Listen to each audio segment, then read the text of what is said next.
I think we should start. Good evening, everyone. And I would like to ask you to please mute your microphones.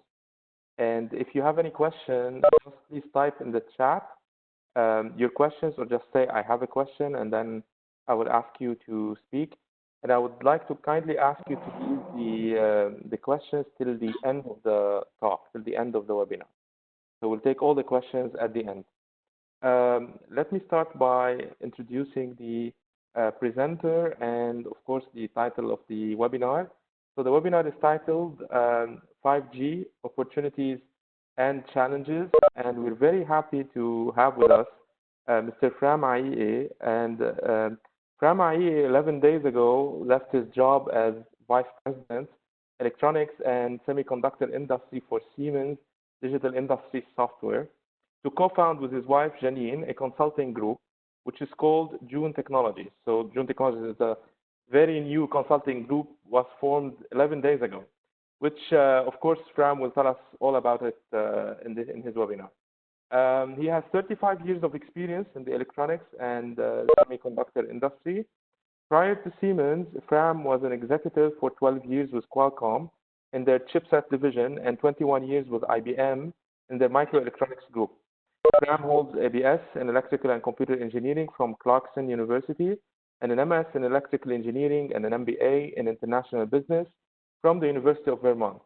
He has authored a number of white papers, holds a patent on RFID cellular connectivity for the IoT market, and is an adjunct instructor at Clarkson University and California State University, San Marcos. Fram, we welcome you, even virtually with us, and we're very happy to have you. And now the floor is yours, or the WebEx is yours. Please share your presentation and we can start. Okay, great. Let me bring up my presentation here.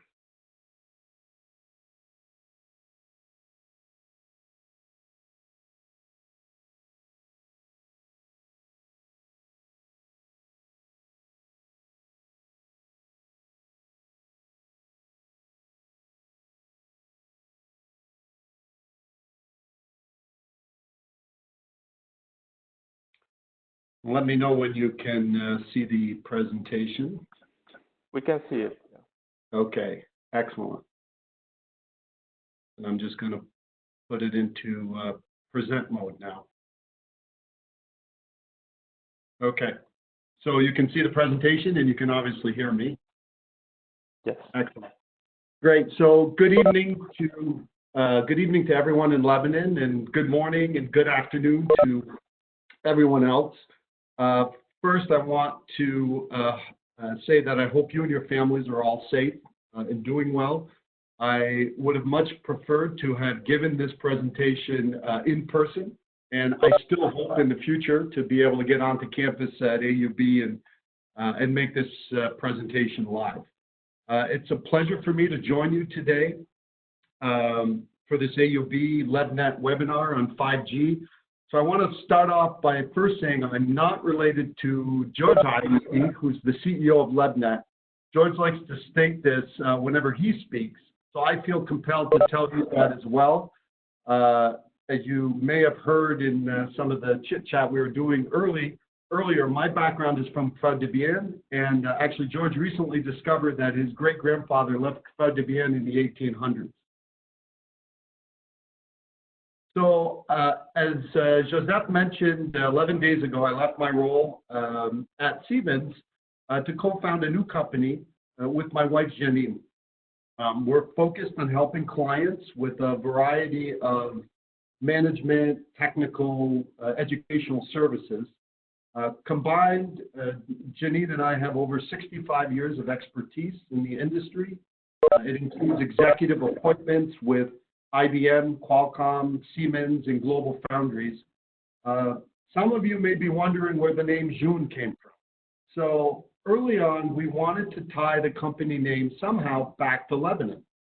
I mentioned my family comes from Kfar Debian, and while Janine's family, particularly on her dad's side, comes from June in the Shuf Mountains. So after a lot of discussions, we finally decided to compromise and call it June. So there's your first bit of insight for you today. Thanks for compromises like that. Janine and I recently celebrated our 30th wedding anniversary. I would like to recognize, and I think he may be on this webinar, Rani Murad of the Lebanese company Liquid, for designing our logo that you see. First, you will notice the brand symbol is in the shape of an olive. The area around June is famous for its olive orchards. Second, if you look carefully inside the brand symbol, you can actually see it spells out June in Arabic, Jin wa Noon. So it's an impressive bit of Lebanese creativity. Today, I'm also happy, although we're a very young company, to announce our first partnership. Meditari is bridging global innovation with local opportunities. Their roots are in the Middle East and Central Asia, and they have branches that span the globe. We're excited to work with Meditari and their general manager, Ziad Mata, a proud AUB grad, I'll point out, to help companies bring more connected digital solutions to the market. Okay, so before I dive into 5G, I like to provide some context of the broader electronics and semiconductor industry. So today, the electronics industry, it's over $2 trillion in size, and the semiconductor market's over $500 billion in size. Electronic folks like to think they've been driving the semiconductor industry, while the semiconductor folks strongly believe they're the ones enabling all the electronics innovation and making that possible. And the reality is that each one needs both. The relationship between electronics and semiconductors is very symbiotic. The other interesting trend is that semiconductors actually continue to deliver an increasing percentage of the value of an electronic system. And we're going to talk more about this relationship later when we talk about chipset providers. When I look at how we got here to the $2 trillion electronic size, at least over my 35 years in this industry, I like to actually break it out into three distinct eras. First is the compute era, started in the 1960s and 70s with the advent of mainframe computing. And then in the 80s, we got the first personal computer. Semiconductor chips here were important, particularly advances in microprocessors and various types of memory, DRAM, SRAM. Next came the connected era. And in the connected era, it brought us another iconic device, right, the smartphone. This was enabled by chip developments in areas of communications, particularly wireless communications, cellular, Wi-Fi, and near-field communications like Bluetooth. Now we're in the digital era. And when I talk about the digital era, it's not simply replacing paper documents with online digital records. Okay? Digital transformation includes fundamentally changing how we do things, from developing automobiles to business models for products and services. And we could talk for hours on digital transformation alone, so I'm going to save that for another time.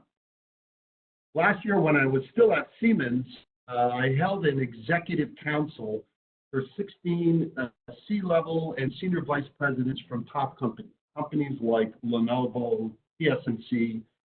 And over the course of 2 days, I heard two key trends that got voiced over and over. The first was the importance of time to market. You know, competition has never been more fierce, and with electronics going into everything, it's actually becoming much more consumer in nature. The second was the explosion of complexity that they were seeing. And it's complexity in the market, complexity in the products, and even complexity in their supply chains.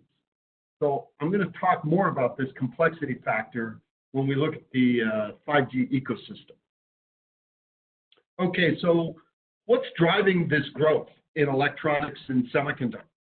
Well, first is the automotive segment. and in particular, the push towards autonomous vehicles, self-driving vehicles. You can see in how less than 10 years, the majority of the cost of a vehicle is actually projected to be electronics-based. And this includes everything from information and entertainment. Sometimes you hear the term infotainment used with automobiles, to things like vehicle control and safety. And in autonomous driving specifically, you hear terms like level 5. There are 6 levels of driving autonomy that are defined by the Society of Automotive Engineers. So you have level 0, which is full manual driving, all the way up to level 5, which is full autonomy. And today, even the best self-driving car is only about level 2. And the effort to go up, by the way, from level to level, it's not linear. So level 5 is still a ways away, and to get there, it's going to require a lot of effort and a lot of innovation. The second area of growth is in smart connected devices. So as you see, it represents almost $500 billion in size. That's about 25% today of the electronics, the global electronics market. And, in the past, when we talked about smart, it used to mean the compute and memory capabilities. Today, it's much more than that. Sure, I mean, you still have smart devices with onboard intelligence. Oftentimes, that's referred to as edge computing. But increasingly, it's complemented with a connectivity to the cloud or some hybrid capability, which has coined the phrase fog computing, existing somewhere between the edge and the cloud. And again, the area of artificial intelligence, whether at the edge or in the cloud, it's another topic like digital transformation. We could dedicate multiple hours to it, but we will talk more about smart connected devices in a bit. So both of these segments are driving growth, automotive and smart connected devices, and both of them are very important segments for 5G. Okay, so if you look since 1979, a new cellular standard is getting introduced roughly every 7 to 10 years. And it's also important to note that it typically takes about 2 to 3 years after introduction before there's widespread deployment of that standard. Some of us might remember the first analog voice phones. I remember when I would travel in my car, I would take a briefcase, and the briefcase would hold a big power amplifier for transmitting. It had a receiver preamplifier. I had a clip-on external antenna. I would put it on the car window to boost my range while I drove. Analog voice actually finally got shut off, at least in the US, around 2008, which is typical for cellular standards. So they'll normally be widely deployed for about 20 years. So you have a lot of overlap in standards. 2G brought us digital voice, texting, flip phone. Texting was a bit rough. Could you just remove the pop-up to the top right of the screen? Thank you. Are we okay now? Yes, thank you. Okay. 2G brought us, right, the digital phone, texting, flip phone. Texting was a bit rough. You had to cycle through the button multiple times just to get the letter you needed. So typing out a whole word was took some time. You also saw competing standards start to emerge with 2G, right? So you had GSM, which was used in most parts of the world.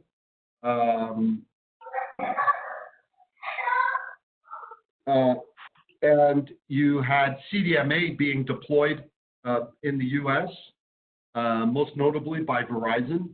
And then you had some areas of China, South Korea, Central and South America.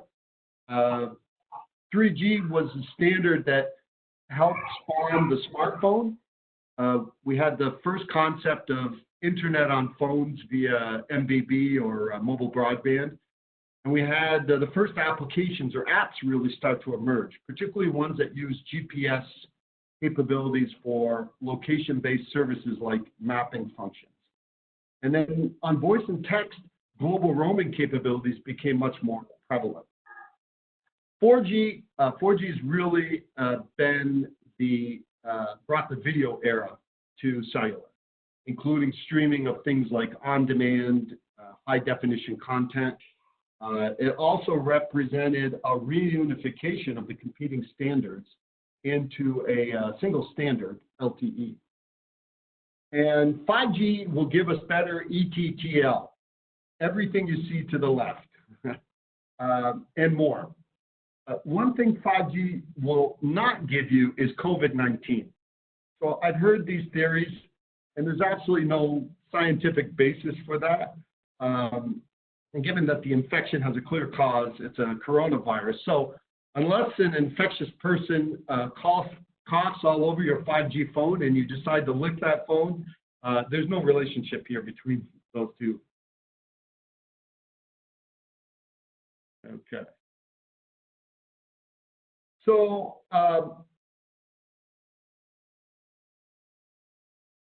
so the first release of 5G standard, release 15, it actually occurred in December of 2018. It's important to note that every cellular generation, features and enhancements are typically rolled out over multiple releases. And 5G is going to be no different. At this stage, there's at least 3 releases that are planned. There can always be more. So when I look at the key technology features on 5G, 3 items come to mind: throughput, latency, and connection density. Throughput improvement is really a continuation of the cellular evolution, and it's the focus of the first release. Latency, or the response time of the network, and connection density, how many devices you can connect in a square kilometer, they both represent more revolutionary improvements.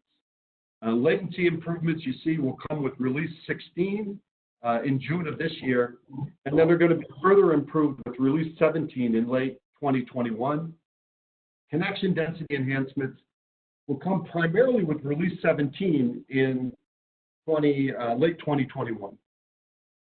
Okay, so let's take a look at each one of these. The spec for 5G calls for throughput approaching 10 gigabits per second. This is the theoretical max. First networks will start around 1 gigabit per second under typical situations and go up from there. So this means 5G networks will essentially start off where 4G LTE networks kind of topped out, around 1 gigabit per second. The significance of this is that wireless communications can now replace wired communications in a lot more applications. Some of the older folks on this webinar might remember when Wi-Fi first got introduced into the personal computer. And while it was great, you no longer had to look for an Ethernet cable to hook into the computer to check emails or send files, the experience was sometimes not great. So in the early days, if we could find an Ethernet port to plug into, we would. And it would speed things up, particularly on large files.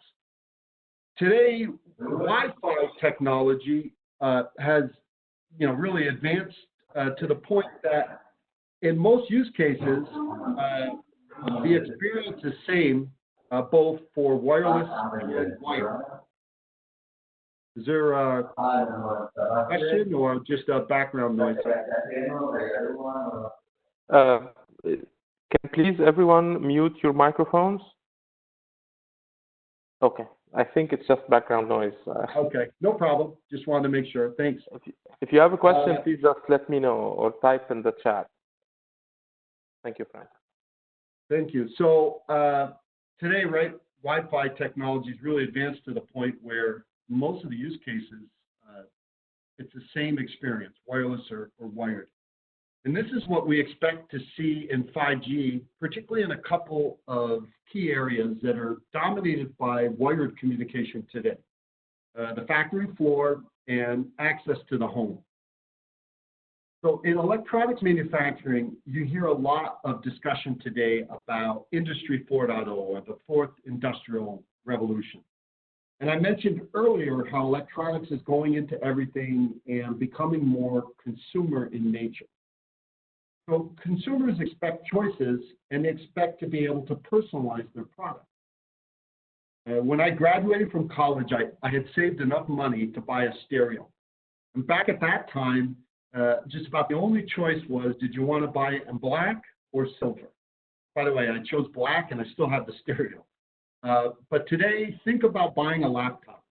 You can customize the entire laptop by choosing which processor you want, how much memory, both storage and cache, graphics capability, color, so on and so forth.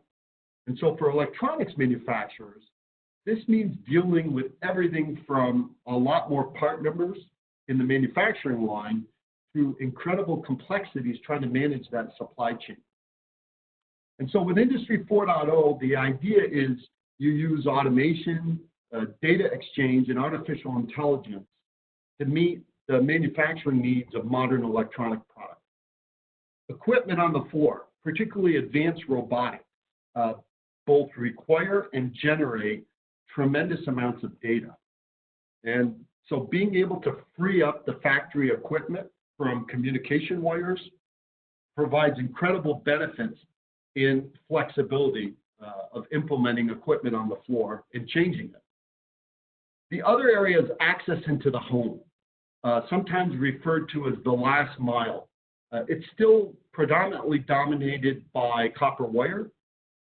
Even areas that have gone through significant fiber or other high-speed infrastructure upgrades typically stop short of that last mile. So with 5G, you can now get a high-speed pipe into the house wirelessly without drilling and cables, etc. Latency. So latency or lag time will improve an order of magnitude with 5G. It approaches 1 millisecond. To demonstrate the effects of latency, I want to show you a video clip that was made by Ericsson comparing 4G and 5G, and it uses a couple of famous players, Thiago Silva and Marco Verratti, from the French football club Paris Saint-Germain.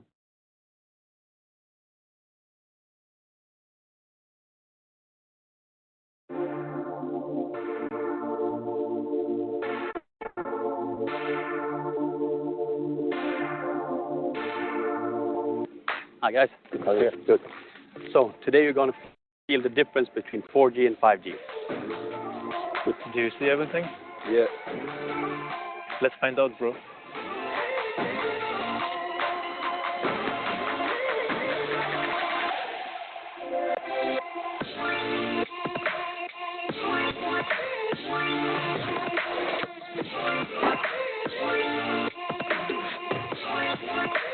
Now that's 4G. Now let's try 5G.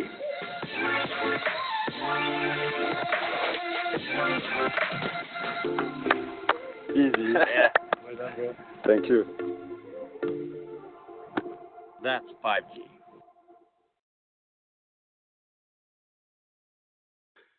So I took the clip from Fram, just yes.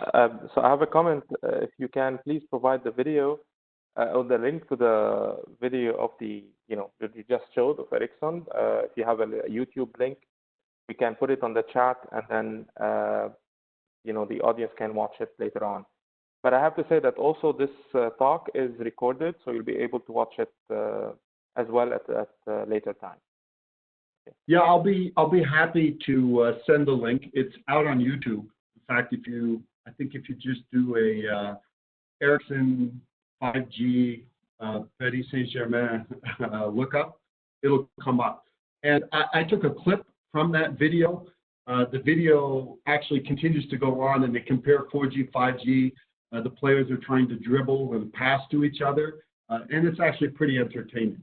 So, but I'll be happy to send that. the link over.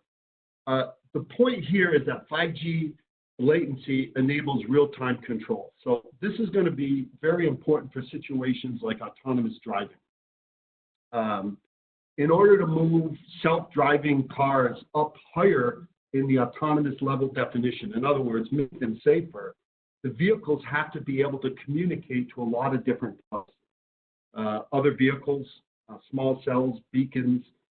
This communication is referred to as V2X, which means vehicles talking to a lot of other devices. And for communication, latency, for this communication in the automobile, latency is actually much more important than throughput. Because oftentimes there's not a lot of data that's being passed back and forth, but it better get passed fast for, say, something like accident avoidance. The third key attribute of 5G is connection density. And the spec allows for 1 million connected devices in a square kilometer. And again, like latency, this represents an order of magnitude increase from 4G. It also includes some significant improvements in 5G protocol for power efficiency. So not only can you connect a lot more devices, you can connect a wider variety of devices in 5G, including very small devices that were not possible in the past in 4G because of the battery size that was necessary to meet the 4G protocol, connection protocol. Okay, so 5G is exciting and it can enable a lot of cool things, but how does this technology become a reality? So again, like previous cellular generations, it takes an ecosystem to roll this out. And we're going to look at 4 key elements of the cellular ecosystem. And I'm going to give you a perspective on each one of these where I see both opportunities, challenges, and even a key trend to kind of keep your eye on. So let's start with infrastructure. And infrastructure, you know, there's the vendors today dominating the market are people like Ericsson, Huawei, Nokia, Samsung. With any generational change, they typically see upgrade business associated with new base stations. The incremental opportunity they see is now in this new area of wired replacement that we talked about. So places like the factory floor and the last mile using small cells. So right up front, I talked about complexity. And you're going to see this across the ecosystem. And infrastructure systems, for example, they've typically been designed and optimized from the system level all the way down to actually custom semiconductor chips. And this optimization is heavily dependent on how you model the expected network traffic that's going to go through this system. So up to and including 4G, the network traffic has been primarily dominated by smartphones. And so as a result, most of these infrastructure vendors have very good models that profile network traffic based on smartphones. But now with 5G, the expected diversity of devices from smartphones to vehicles, factory floors, the system optimization process just got a heck of a lot more difficult. So many of them are turning to this concept called MBSE, model-based system engineering. It's a technique that you basically develop hierarchical behavioral models to help simulate and optimize a system of systems for various use cases. MBSE, by the way, it's a concept that's been used for decades in other industries. Aerospace and defense has used it for airplane design. In an airplane design, they deal with what's called distributed electronics. You have electronic systems in the front of the plane, the middle of the plane, and the back of the plane. It's also used in automotive design in a similar sense. In the electronics industry, we typically use what's called non-distributed electronic systems, right? Which is the electronics is in a single system. So a key trend to watch here is ORAN, okay? And ORAN stands for Open Radio Access Network. And I mentioned that infrastructure systems, typically have been customized in proprietary developments. The Ericsson system looks very different than the Nokia system, et cetera. ORAN, with the emphasis on the O for open, is attempting to put a software virtualization layer on more standard hardware underneath, and providing the same level of infrastructure support. So what this means is a company like Intel, which is a big data server vendor, can actually enter the infra market. So far, there's been a few operators. Vodafone comes to mind. They've actually voiced their support for ORAN. The obvious benefit to them is the hope of a cheaper system. So we'll have to see if this plays out, if ORAN can be competitive in all the metrics that people expect on network, right? Performance, QoS, quality of service, and reliability. Okay, so with the growth in electronics comes growth in semiconductor chips, right? I mentioned earlier that semiconductor chips, they're delivering an increasing percentage of the value of an electronic system. Over recent years, it's grown from, say, 15% to over 20% today, and the trend is continuing upward, okay? So for decades, there's been a famous semiconductor law known as Moore's Law, okay? And it was named after Gordon Moore of Intel fame, and it stated that you could double the transistor count on the same chip area every 18 months. And this helped drive incredible system integration, and hence the term SoC, or System on Chip. But now we're starting to see a slowdown in using at least pure semiconductor technology scaling to achieve this integration. Some elements of 5G chipsets, like processors and memory, they continue to push the technology node, right, to 7 nanometer and below. But most of the chipsets that are used in a 5G system, like power amplifiers, power management, RF, other support chips, they actually remain in older technology nodes. And this has even had an impact down to the semiconductor manufacturing level, right? You have foundries like TSMC, where they're continuing to pursue the advanced nodes, 7 nanometer, 5 nanometer and below. And then you have foundries like Global Foundries, where they recently announced they're going to focus on some of the older nodes. Systems will still need functions to be integrated. So instead of doing them at the chip level, semiconductors companies are looking at how do they package up multiple chips built on different technologies into a single package. So you hear this term SIP, or System in Package. Key trend to watch here are electronic OEMs doing more chip design. So as the value of packaging, as the value of semiconductor as a percentage of the overall system climbs, and more companies get scale because they're going to ship more electronics, the economics of investing in chip design become a lot more compelling. So also doing your own chip design really allows for better feature differentiation.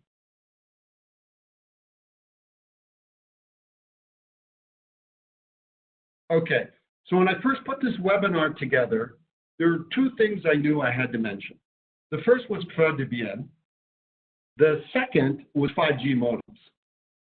So this is an excerpt of some public information I recently pulled together for a private equity firm. First, on my point of OEMs doing their own chip design.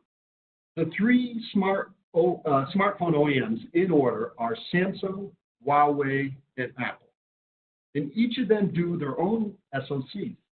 Samsung has Exynos, Huawei has their Kirin processors, through their HiSilicon subsidiary, and Apple has their A-series processor. By the way, Apple is currently the only one who does not actually integrate modem capability into their processor. I'm not going to go through the entire slide, but I would like to focus on the Qualcomm modems for a moment. So, similar to the multiple releases of 5G standards, Qualcomm will typically roll out 5G modem capability over time. The first modem, the X50, was announced right around the same time as the first 5G standard, Release 15. It was a standalone 5G solution, which meant it only supported 5G. You still needed all the 4G chipsets in order to have backwards compatibility, which, as we've seen with the network rollouts, is absolutely necessary. There's a lot of overlap, and there will be a lot of overlap in coverage between 4G and 5G. This modem was used by Samsung, for example, to release their first 5G phone. And then subsequent chipsets like the X55 and the X60, they're going to provide enhancements, including 4G legacy support. Now, you'll see something else show up here, millimeter wave. 5G operates not only in the classical cellular spectrum space, sub-6 gigahertz, it's also called 5G NR, but also in a new frequency band, which is much higher, above 24 gigahertz, and that's called millimeter wave because of the wavelength of this frequency. So the higher frequency is actually... Sorry to interrupt you, Fram. I have a question or a request actually from Wissam, who's asking you to please repeat what distinguishes the Apple processor or the Apple chipset. Sure. So specifically as it relates to smartphones, Samsung and Huawei, on their SoC chip design, they integrate the modem capability into the processor, into a single SoC. The Apple SoC does not have the modem capability integrated in.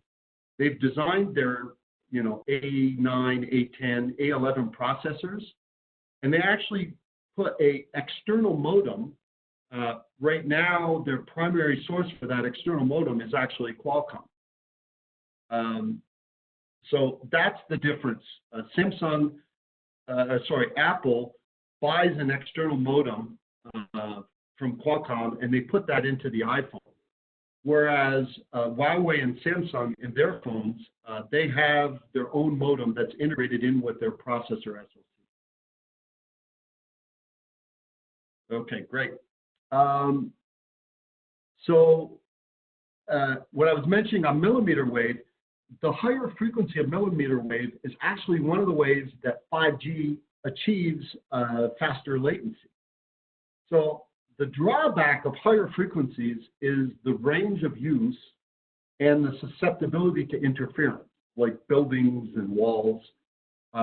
You actually see this effect if you have a Wi-Fi router that supports 2.5G and 5G.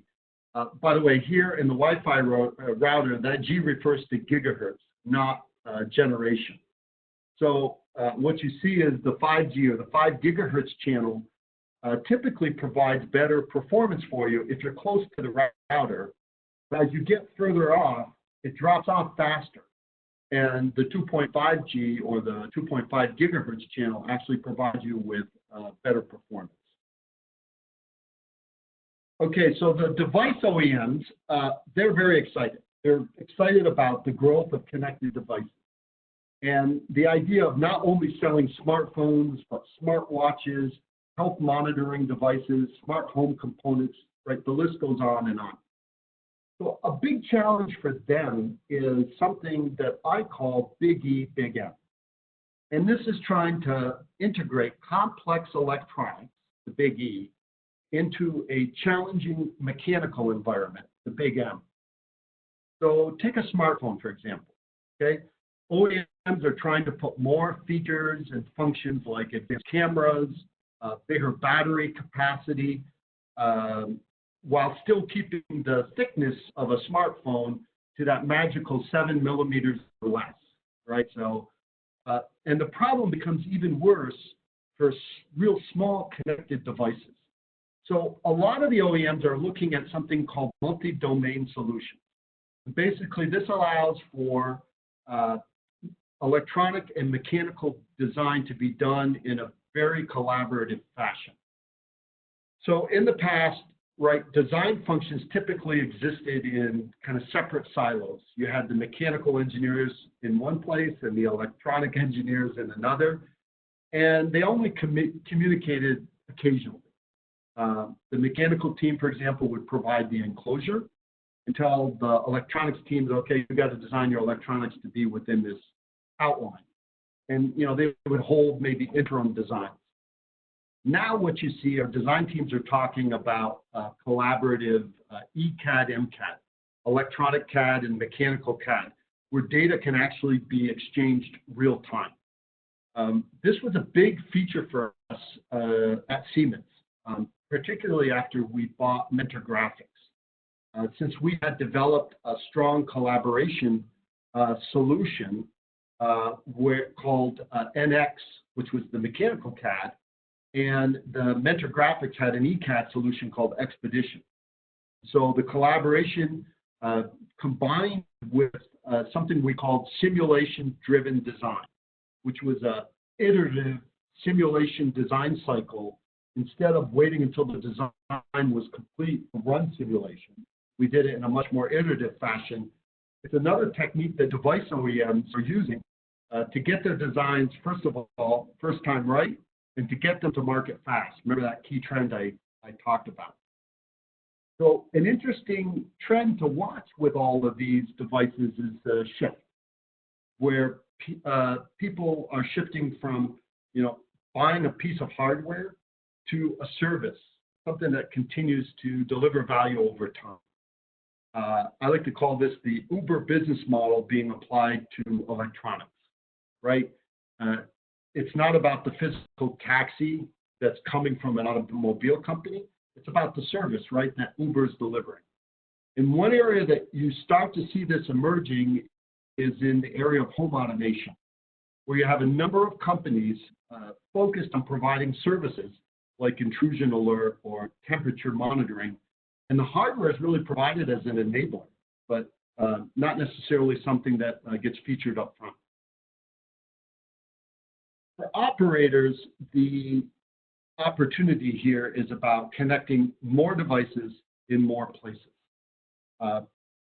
The challenge for operators is, in addition to the standard challenges that they have moving from generation to generation, which is their capital expense. How fast do you roll out the new generation, and where do you roll out 5G? The big challenge will be around millimeter wave. Okay, so the shorter distances associated with the millimeter wave range, it's going to drive more work for the operators to figure out how and where are the best places to deploy the small cells to make sure that they get the coverage they're expecting. Versus when they deployed base stations, it was really just about broad blanket coverage. A key trend to watch here is something called Wi-Fi 6. Okay, it's also sometimes known by its IEEE standard, which is 802.11ax. And how is this going to compete and coexist with 5G? Wi-Fi 6, by the way, it uses the same modulation technique that 5G uses. It's something called OFDMA, orthogonal frequency division multiple access. It's a modulation technique where you can essentially break out a single carrier into subchannels to greatly improve performance. And so it's going to be very interesting to see how this battleground plays out.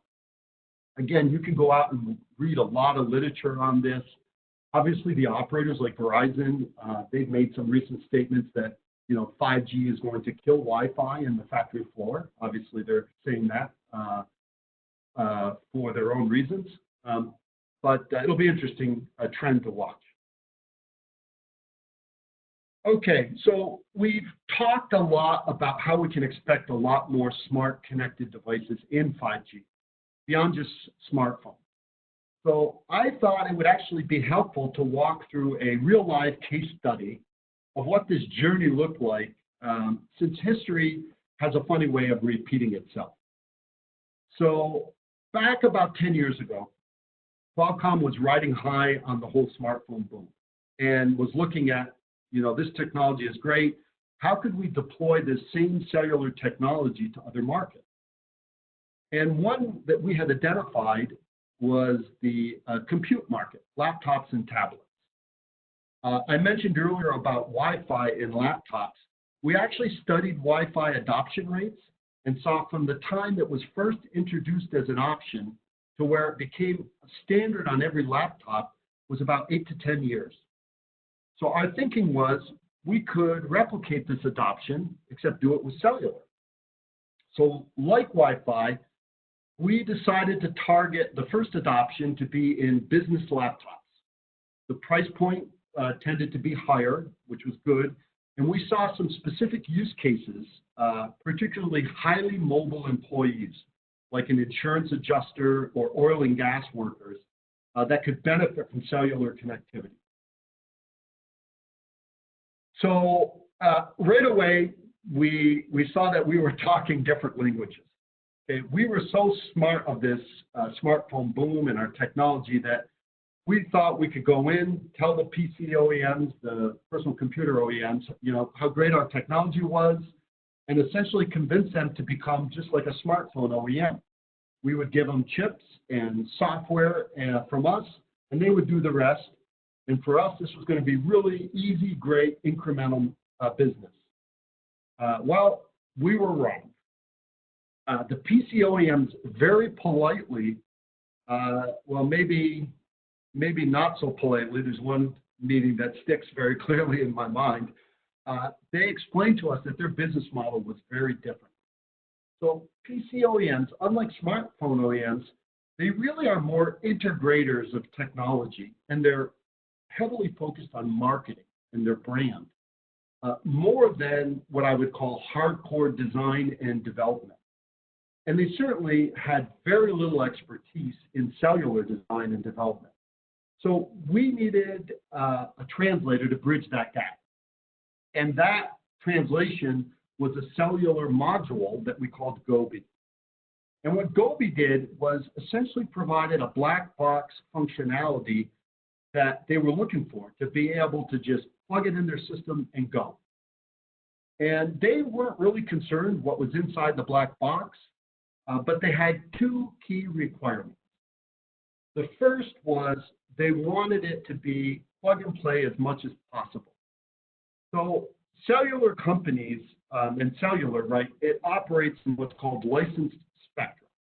So that means there's additional certifications that are required over unlicensed spectrum like Wi-Fi. Okay? So in order to make it easier for the personal computer OEM, we worked with various operators around the world on a very special certification process.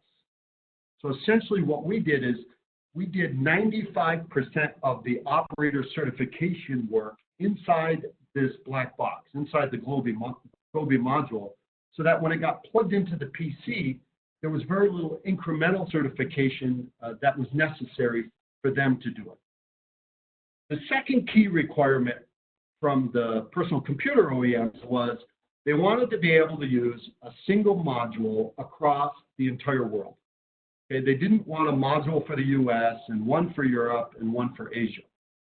So if in the LTE world, there are about 50, I think, different LTE bands across the globe. And we knew on the standard module size that we had to fit into to go into the laptop, we could only fit about 20 bands on this module. So we did an optimization exercise to ensure that we could get virtually global coverage. So either using a primary band in an important country like the United States or France, or a secondary band for a smaller country. A side note here is I've not discussed module vendors. These are people like Foxconn, Sierra Wireless, Fibercom, Quectel. They play an important role in putting together the subassembly or module for some system OEM to integrate, particularly those that don't have the skills to do the work themselves. The particular module we used in the early days of Gobi, we actually designed ourselves. But eventually, we licensed it out, and we had module players like Sierra Wireless and Foxconn design our modules for us. So the end result here was we got the top 3 personal computer OEMs, HP, Dell, and Lenovo, to all adopt the Gobi module. It did require a little bit of demand generation work. So we did actually reach out to a few of the insurance companies and oil and gas companies to show them how the embedded module in their laptop that they were buying would be better than their current solution. Okay? Their current solution, they were using a lot of external devices like hotspots or dongles that you plug into a USB port. At the time, by the way, hotspots on phones was not very common. And actually, even today, when you turn the hotspot functionality on your phone, it actually consumes quite a bit of the phone's battery life. So first, right, the hotspots and dongles, they're always being lost and stolen. In fact, one insurance company told us on average, they were replacing 1/3 of them each year. Obviously, they would not have this problem with an embedded Gobi module that was inside the laptop. Second, the hotspots and dongles were typically operator specific. So if an insurance adjuster, for example, was at a location that did not have coverage from an operator, they were pretty much out of luck. The other item here is that the companies typically were renegotiating their cellular contracts every year. And if they decided to switch because they were getting a better deal, they had to switch out all their hardware. Again, not with Gobi. The adjuster could switch dynamically based on criteria even that the company would establish. In fact, some of the companies wrote little codes to connect first based on cost and then signal strength. And then the Gobi capability actually shifted, interestingly, the power of negotiation in favor of the company. Because now that the operators knew that it was easy for the companies to be able to switch because of Gobi, it switched the balance of power in the negotiation. Okay, so part 1, right? We achieved our initial adoption goal, success. Unfortunately, though, we were not seeing the kind of increase in adoption that we had hoped. It was not following the Wi-Fi model of increasingly becoming a standard. Only about 5% of the target market, the business enterprise market, was actually asking for the option. So we thought initially we had an awareness issue. So we went on this marketing blitz. We expanded our direct outreach, even more businesses and enterprises. We even worked with PC OEMs and operators to give special promotional rebates.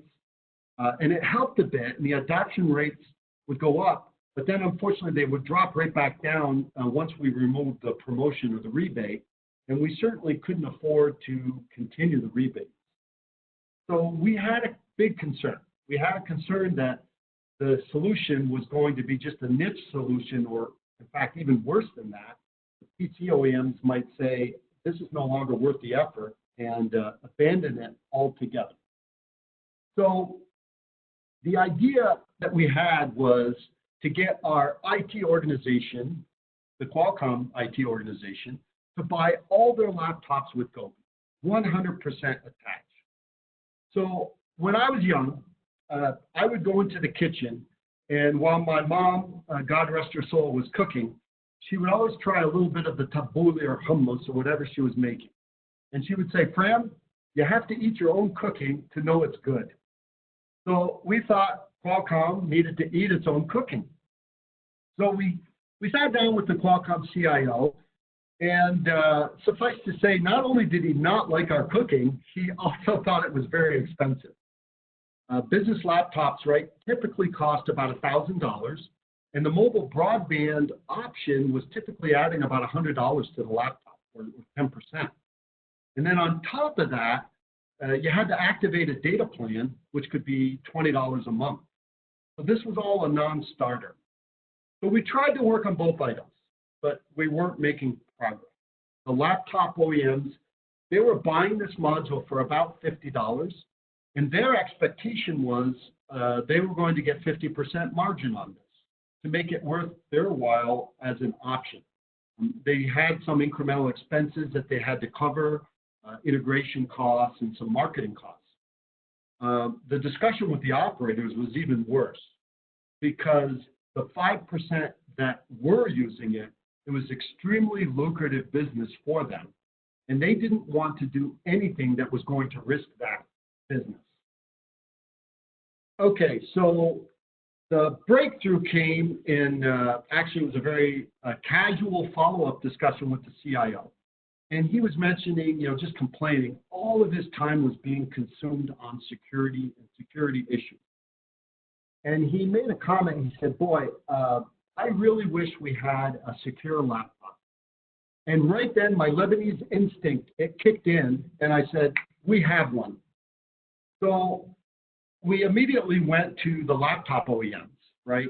And we said, instead of offering mobile broadband as an option across a number of laptops, just pick one laptop and let's make it standard in that laptop.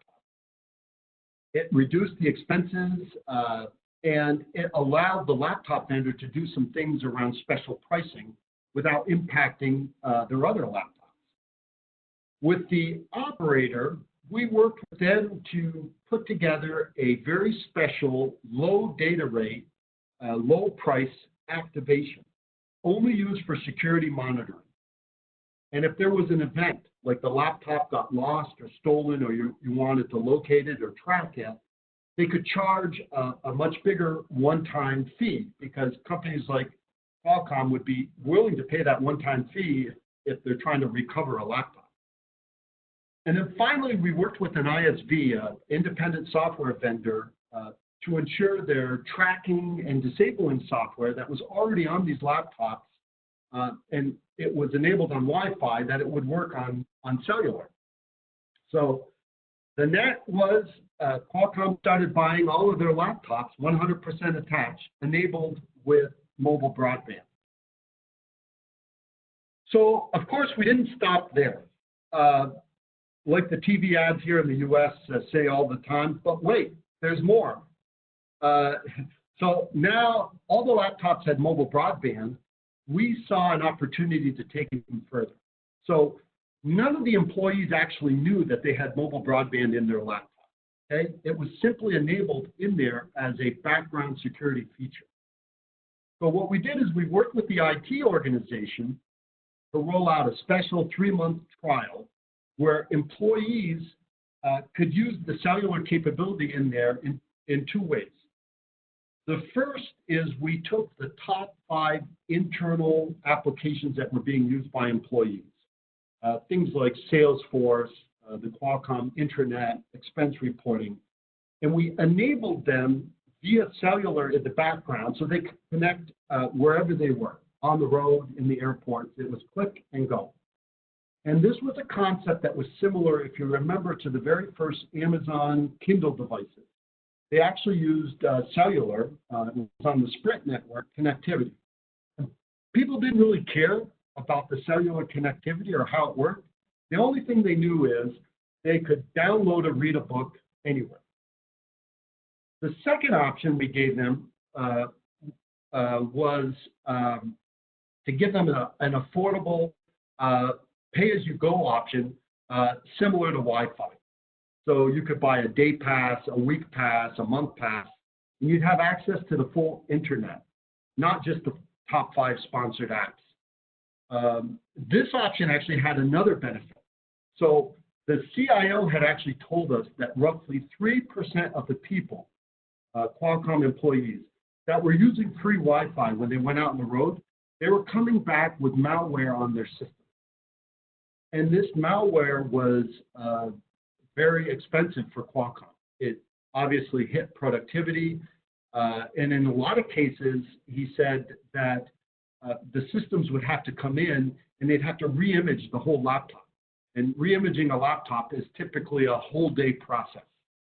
So cellular connectivity was much more secure because it's much more difficult to try to spoof a cellular base station, whereas routers are cheap and can be set up anywhere. So there's a lot lower chance of malware infection on cellular connectivity. So here the response was tremendous. We got over 20,000 activations on these two options. So what were the lessons learned here? And I think they're important lessons because I think they're going to apply in the 5G world as well. The first is, at least initially, you have to really fit into the customer's way of how they think about markets and how they do things.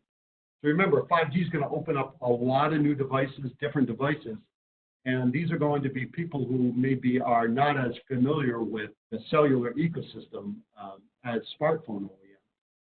And so it's going to be incumbent on us to, adopt to their mode first before you can expect them to start to adapt and change as well.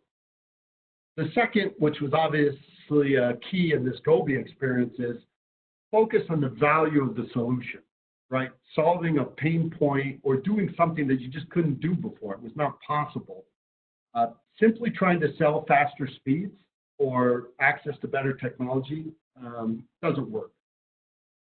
And the third item, very important item, as you saw in this case study, was how important it is to work with all the ecosystem players, right? To develop a solution that everyone can get behind. If not, it's really like pushing a rope. So what's next, specifically in this smart connected compute space?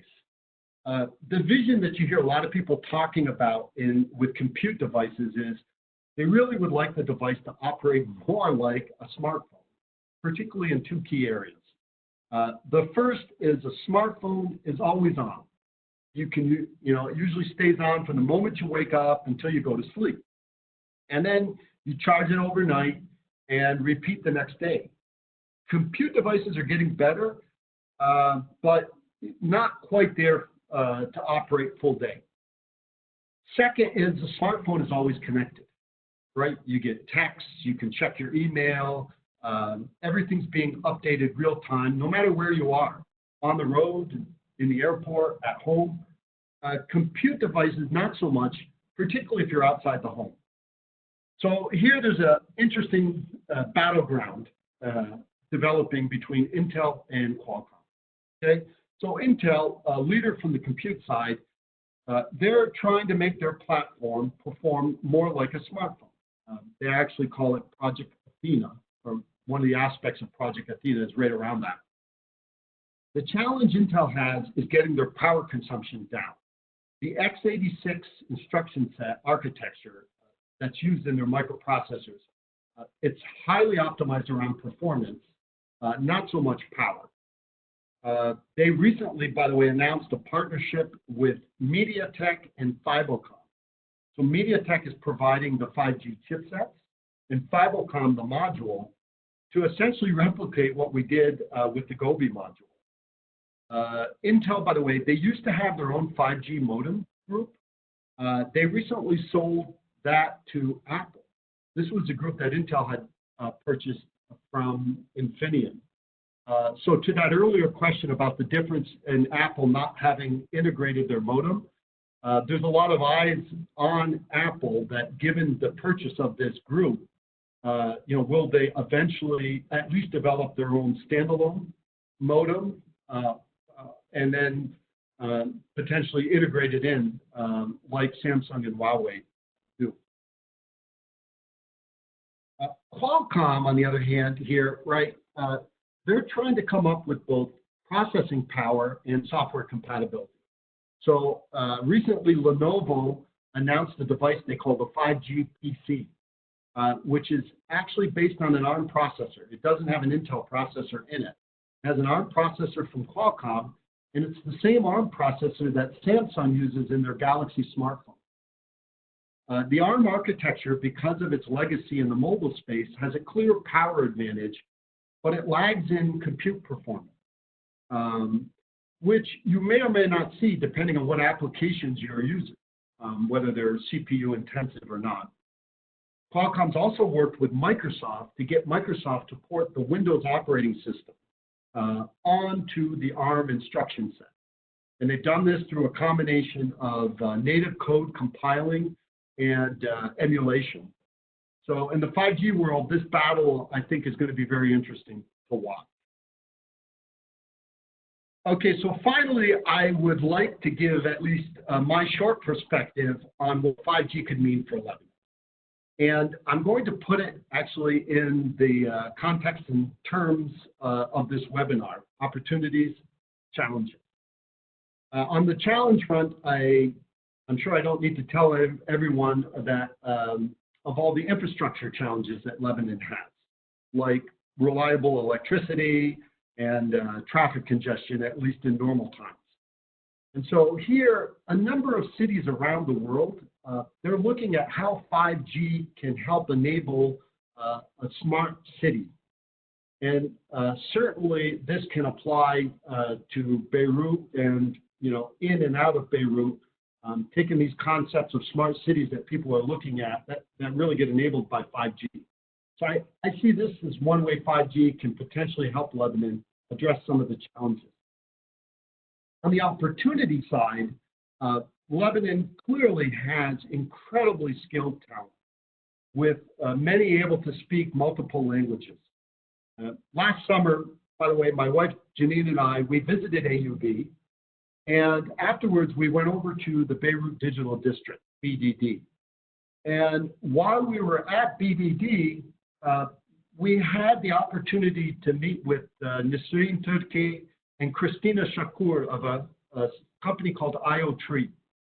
And I wanted to give them a little shout out because they not only showed us around BDD, which both Janine and I thought was very impressive, but they told us how at IoTree, they're specifically bringing smart connected technology into the agriculture space.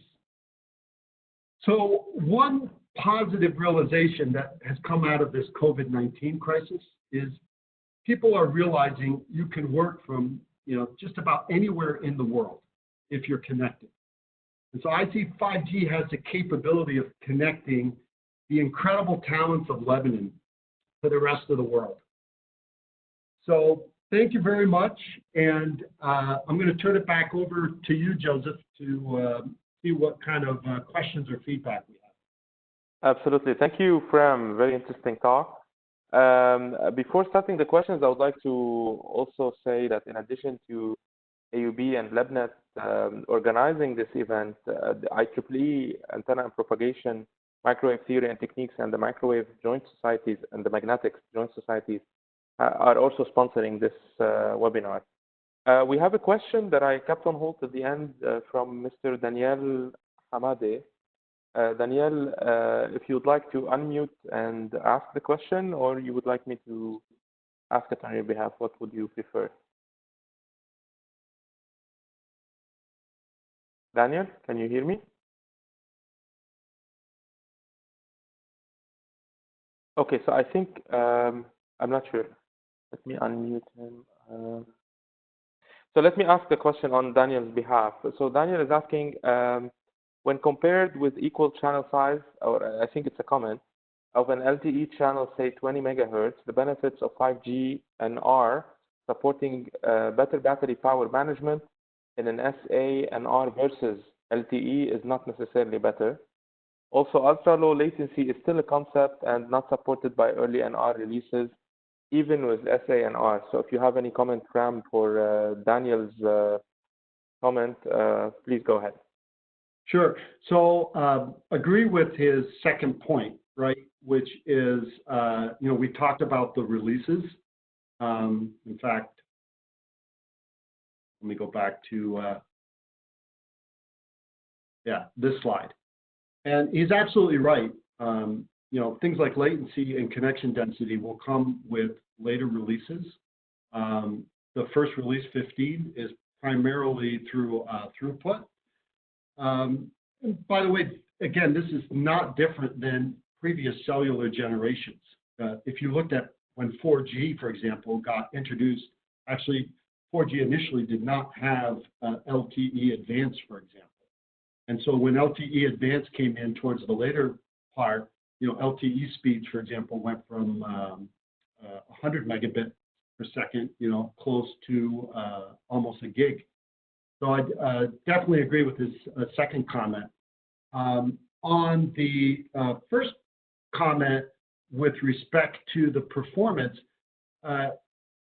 again, it's really, my perspective is it's not really fair to compare it or constrain it to simply having it same 20 megahertz channel.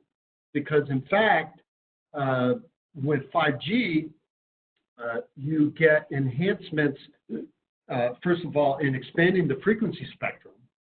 And then what it allows you to do is actually do more complex things like carrier aggregation, right? And so on carrier aggregation, what you're actually doing is putting 20 megahertz channels together. And in fact, in 5G, you're going to be able to do this. They don't have to be contiguous, right? You can pull 20 megahertz from millimeter wave and 20 megahertz actually from sub-6 gigahertz, and actually combine them together to essentially get a bigger pipe. And in fact, if I go down to the chipset side,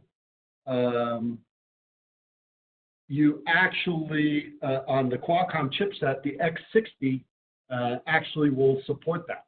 It supports carrier aggregation from millimeter wave down to sub-6 gigahertz.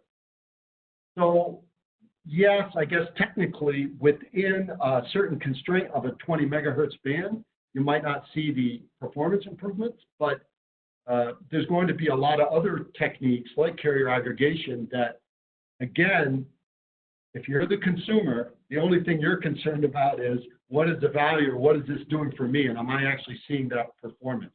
How it happens in the background, I guess that's what smart people like AUB engineers are going to figure out.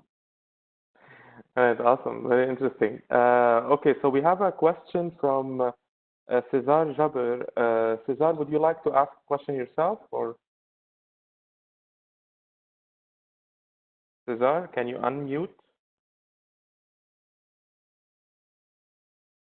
Okay, let me try to okay. All right. I'm trying to unmute, but yeah, I can ask it. So when do you expect smartphone devices to be available to the public? Smartphone devices on 5G are available now. Samsung is out with a 5G phone. Their first 5G phone was actually based on Qualcomm's X50 chipset. Samsung has actually just recently come out with their second generation 5G smartphone. I also read that Google released, I think it's called the OnePlus 8 5G smartphone. So the smartphones are out there already. And it really is a bit of a balance here, right? Because you need the device and you also need the network to support it. So here in the US, for example, I think we're up to about 10 to 15 cities where 5G has been rolled out to. And of course, the operators are very anxious to have these iconic devices put on there. And then what happens is you'll start to see more devices as the coverage expands and so on and so forth. My expectation is that by the middle to late of 2021, and just around the time that release 17 comes, you're going to see pretty widespread deployment of 5G. But, I'll emphasize that there's going to be 4G around for quite some time. And in particular, in a lot of countries that don't roll out 5G initially. I'm looking forward to having 5G in Lebanon. So that's going to be a while, I think. But so we have a question from Dr. Ernest Hoyer. I'm not sure, Ernest, if you can unmute. Yes, go ahead, please. Ernest? Yes, now I'm unmuted. Yeah. Okay. Yeah, I would just want to ask if you can address the health concerns because of radiation connected with 5G, and will that affect the business development of 5G? Sure. Thank you. Sure. Good question. So when you look at 5G, by the way, and in fact, if you step back and look at the whole electromagnetic spectrum, cellular and 5G operates in the low energy side of the electromagnetic spectrum. Okay, it's what we call non-ionizing radiation, and it's even with millimeter wave, you're still a ways off ionizing radiation, things like X-rays and gamma rays. So very much in the non-ionized part of the electromagnetic spectrum. So that's the first key.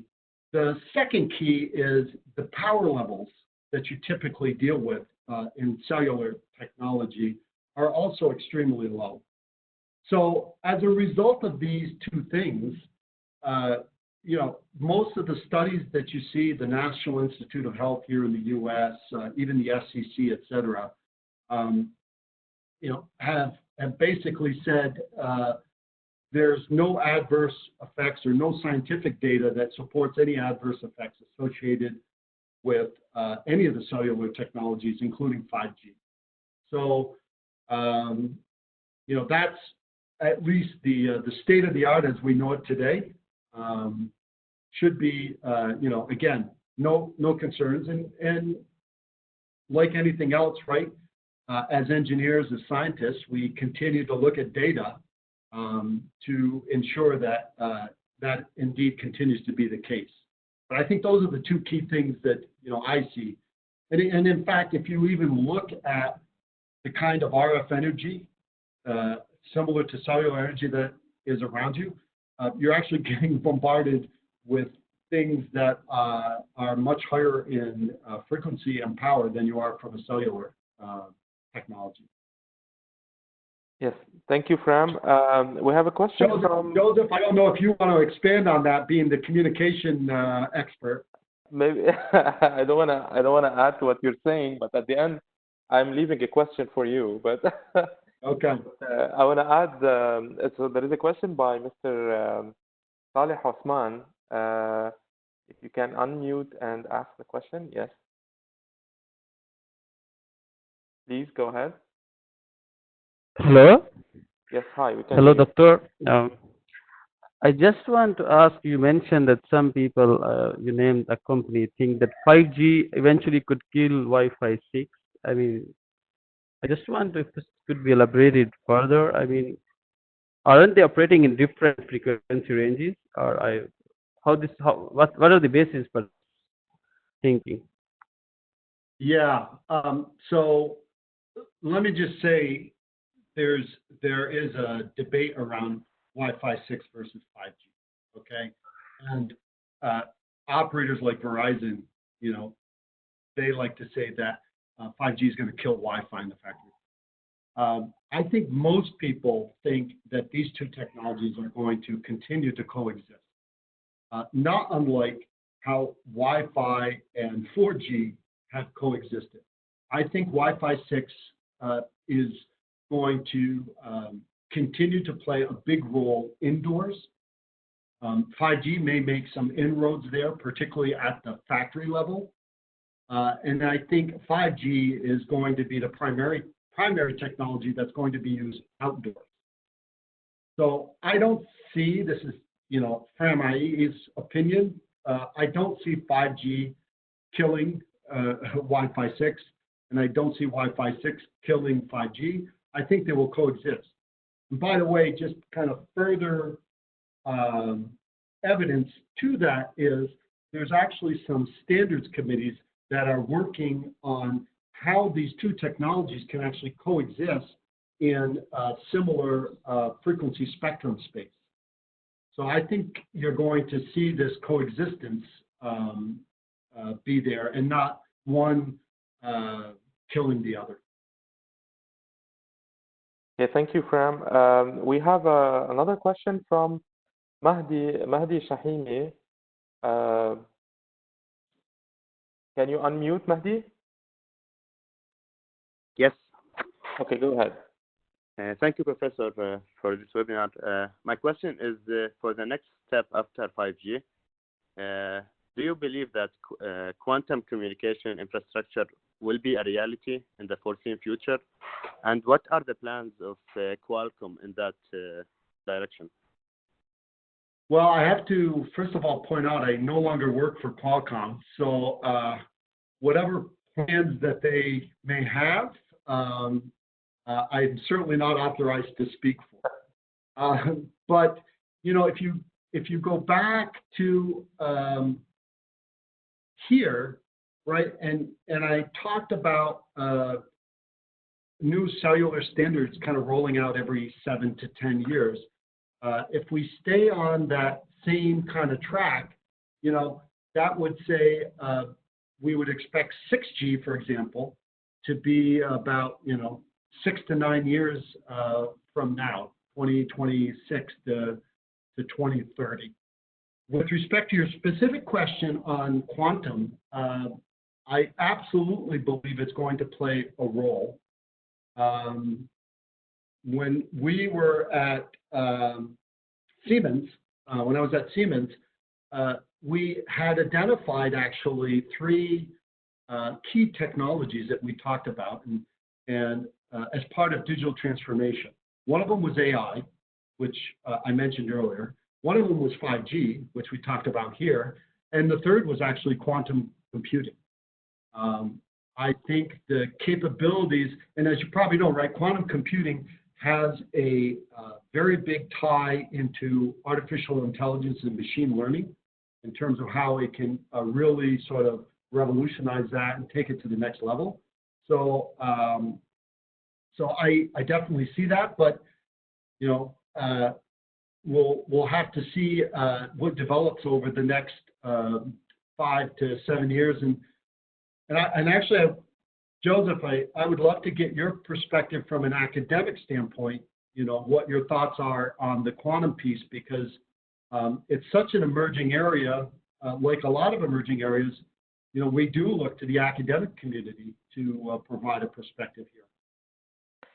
Okay, so basically, I kind of agree with everything you've been saying, Fram, in terms of, first of all, the impact on the health of 5G in terms of the, you know, the power required, the infrastructure for 5G that Mahdi was asking about, and I think that infrastructure, you know, from the way I think about it is that you're going to have much more, if you want, much more coverage, however, a smaller cells, because as you said, with the frequency going higher into the millimeter wave, and I find very interesting the concept of channel aggregation that you talked about. For us, for antenna engineers and RF engineers, this makes our life much more interesting. And now the question that I wanted to add, and I think also one of our students is asking, and is about how will 5G, so Hanna Diab is also asking this question, how will 5G empower IoT, and with the rise of the Internet of Things, how do you think 5G is going to connect to that? And after you answer this, Fram, I have a surprise from you, for you actually, that I will leave till after I hear your answer about this. Uh-oh. Okay, so actually 5G is going to play a very important role in IoT. So the whole concept around Internet of Things, right? The emphasis is on the things part, right? And I mentioned before that a large part of the connections were smartphones.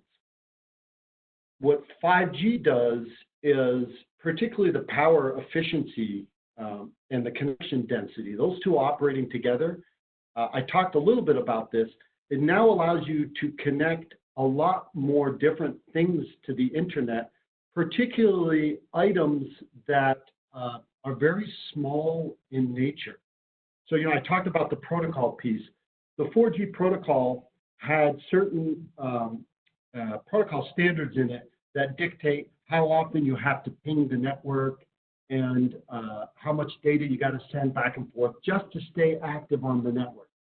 And to do this, it drove your battery size because you needed to have a battery, particularly if it was going to be a device, let's say, that was going to be put out remotely somewhere. You didn't have access to power on the device, and you didn't want to be sending a person out, once every 3 months to go replace the battery. So now you're going to have a capability of very low power dissipation devices that can connect into 5G, which means you'll be able to put, small things, et cetera, that will run literally years with a single battery because it's only occasionally having to connect because of the protocol standard. That combined with the latency piece, right? So now you can actually get faster response, more real-time control. Really, the possibilities and the innovation and the things that people are thinking about now are just tremendous.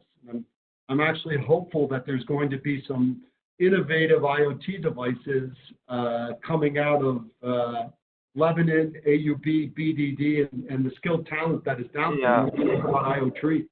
You bet. We can promise you that. And one thing I want to add is on top of the IoT, you talked about the battery, and I'm gonna also mention RF energy harvesting. And since you also talked about machine learning, I'm happy to tell you, because you asked about Dr. Awad yesterday. She's here, and she's attending. And actually, we kind of combined machine learning and RF energy harvesting for IoT devices. And I imagine with 5G, that's going to be quite interesting. Mariette, would you like to add something to what I just said? Yes. Hi, Fram. Hello, Dr. Awad. No, we can't drop the titles, right? Otherwise, I don't know how to address you, right? With all the latest achievements. I really thank you so much for this presentation. I think this is very important to put all these concepts together. Yeah, I agree with Joseph. For the past couple of years, we've been working together, really integrating these fields, and I think the opportunities are really unlimited. We have a lot of talent. It's just a matter, I think, trying to create more time to be able to address these interesting problems. And, coming from really the IBM and the hardware environment and now more onto the AI, I think really AI was ready before with all the proofs and the algorithms. And it is, even the deep learning, all these proofs were back in the 80s and 90s. And it's because the hardware was lacking, and we didn't really see this except at the 2000 because it was the right time. I think there should be much more push on the hardware part, really, to miniaturize and still keep a certain performance as an eye on energy, so that really we can leverage AI to different levels. No, I agree with you, Mariette, and it's very wonderful to hear your voice. Thank you. Same here. All right. I want to take the last question. It is Wissam Mahmoud still has a question about